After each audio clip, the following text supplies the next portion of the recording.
नमस्कार साथियों, रश्मि रथी की कहानियों के सफ़र में आपका स्वागत है। रश्मि रथी की आज की कहानी भी उसके दूसरे सर्ग से ली गई है, जिसमें जब कर्ण परशुराम जी के पास जाता है तो परशुराम जी उसकी तारीफ करते हुए जब उसे समझाते हैं कि क्षत्रिय का धर्म क्या होता है, वो जब तलवार उठाता है तो वो समाज के हित के लिए उठाता है। ये इस कहानी में बताया गया है।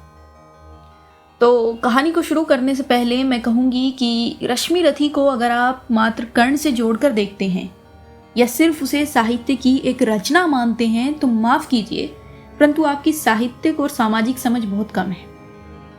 रामधारी सिंह दिनकर की अगर बात की जाए तो वो हमेशा समाज को आईना दिखाने वाले लेखक रहे हैं।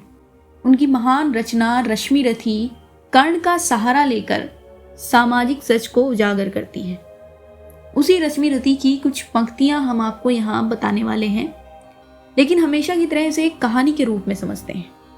और इस कहानी में दो शब्द बार बार आएंगे, पहला ब्राह्मण और दूसरा राजा। ब्राह्मण यानी ज्ञानी मनुष्य जो सामाजिक समझ रखता है, और राजा जो देश के कर्ता धर्ता होते हैं। तो चलिए बिना देर किए शुरू करते हैं। राष्ट्रकवि कहते हैं, ब्राह्मण का है धर्म त्याग, पर क्या बालक भी त्यागी हों? जन्म साथ सिलोच्च वृत्ति के ही क्या वे अनुरागी हो? क्या विचित्र रचना समाज की, गिरा ज्ञान ब्राह्मण घर में, मोती बरसा वेश्य वेशम में, पड़ा खड़ग क्षत्रिय कर में। खड़ग बड़ा उद्दत होते हैं राजे, इसीलिए तो सदा बजाते रहते हैं वे रण के बाजे। और करें ज्ञानी ब्राह्मण क्या, असी विहीन मन डरता है, राजा देता मान, भूप का वह भी आदर करता है। रामधारी सिंह दिनकर ने जब ये पंक्तियां लिखी होंगी तो उनके दिमाग में, उनके मन में क्या चल रहा था, उनकी भावनाएं क्या थी, वो कोई नहीं जान सकता।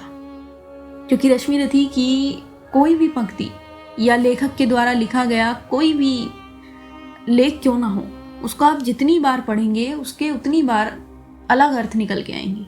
उसको जितने लोग पढ़ेंगे अपने अपने मानसिक स्तर पर उसका अलग अलग अर्थ निकालेंगे। अब रामधारी सिंह क्या लिखना चाहते थे, क्या समाज को बताना चाहते थे, वो तो शायद हम यहाँ नहीं बता पाएंगे, लेकिन फिर भी हम आपको उसका अर्थ बताने का जरूर प्रयास करेंगे। जो लोग जानकारी रखते हैं या कुछ जानते हैं, उनकी यहाँ कोई नहीं सुनता, ना कोई उन्हें उनके हिस्से का मान सम्मान देता है। जो लोग समाज के सामने इन्हीं ज्ञानी लोगों की छाती पर पांव रखकर आगे बढ़ते हैं, वो सच पूछो तो उसके हकदार नहीं होते जो उन्हें जीवन में मिलता है। और आजकल ऐसा ही चलन है कि आप डिग्रियां लेकर मजदूरी करो और अनपढ़ आपके दम पर राज करें। शिक्षा क्या है, ज्ञान क्या है, कोई नहीं जानता। इन सब से बढ़कर अगर कुछ चीज है तो वो है पैसा। राष्ट्रकवि लिखते हैं, सुनता कौन ब्राह्मण की, करते सब अपने मन की, डुबो रही शोणित में भूपों की लिप्सारण की। और रण भी किस लिए, नहीं जग से दुख दैन्य भगाने को, पर शोषक प्रतिभ्रांत मनुष्य को नहीं धर्म पर लाने को। रण केवल इसलिए कि राजे और सुखी हो, मानी हो, और प्रजाएं मिले उन्हें वे और अधिक अभिमानी हो। रण केवल इसलिए कि वे कल्पित आभास से छूट सके, बढ़े राज्य की सीमा जिससे अधिक जनों को लूट सके। रण केवल इसलिए कि सत्ता बढ़े, नहीं पत्ता डोले, भूपों के विपरीत न कोई कहीं कभी कुछ भी बोले। जो जो मिली विजय अहम नरपति का बढ़ता जाता है, और जोर से वह समाज के सर पर चढ़ता जाता है।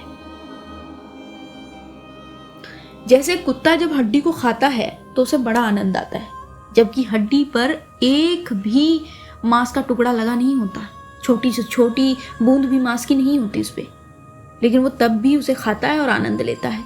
क्यों?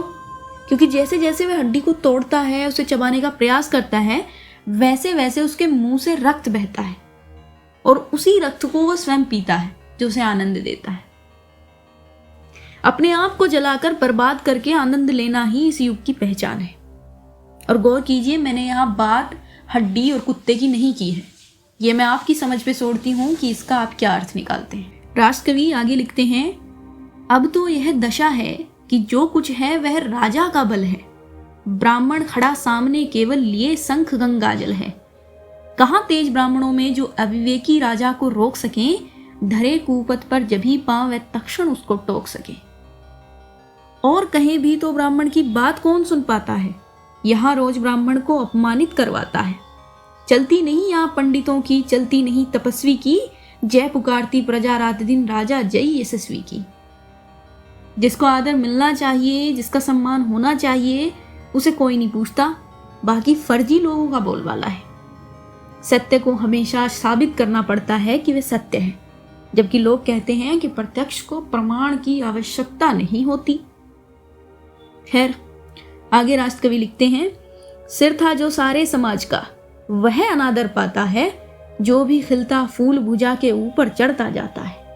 चारों ओर लोभ की ज्वाला, चारों ओर भोग की जय, पाप भार से दबी धसी जा रही धरा पल पल निश्चय।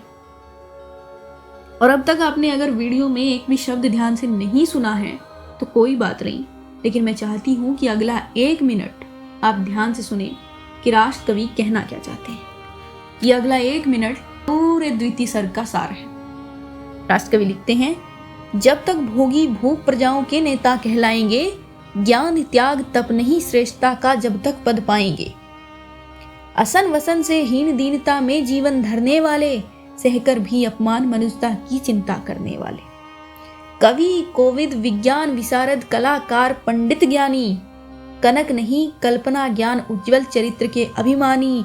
इन विभूतियों को जब तक संसार नहीं पहचानेगा, राजाओं से अधिक पूज्य जब तक नहीं वह मानेगा, तब तक पड़ी आग में धरती इसी तरह अकुलाएगी, चाहे जो भी करें दुखों से छूट नहीं वह पाएगी। थकी जीव समझाकर गहरी लगी ठेस अभिलाषा को, भूप समझता नहीं और कुछ छोड़ खड़ग की भाषा को। नित्य कहा करते हैं गुरुवर, खड़ग महाभयकारी है, इसे उठाने का जग में हर एक नहीं अधिकारी है। वही उठा सकता इसको जो कठोर हो कोमल भी, जिसमें हो धीरता वीरता और तपस्या का बल भी। वीर वही जो शत्रु पर जब भी खड़ग उठाता है, मानवता के महागुणों की सत्ता भूल न जाता है।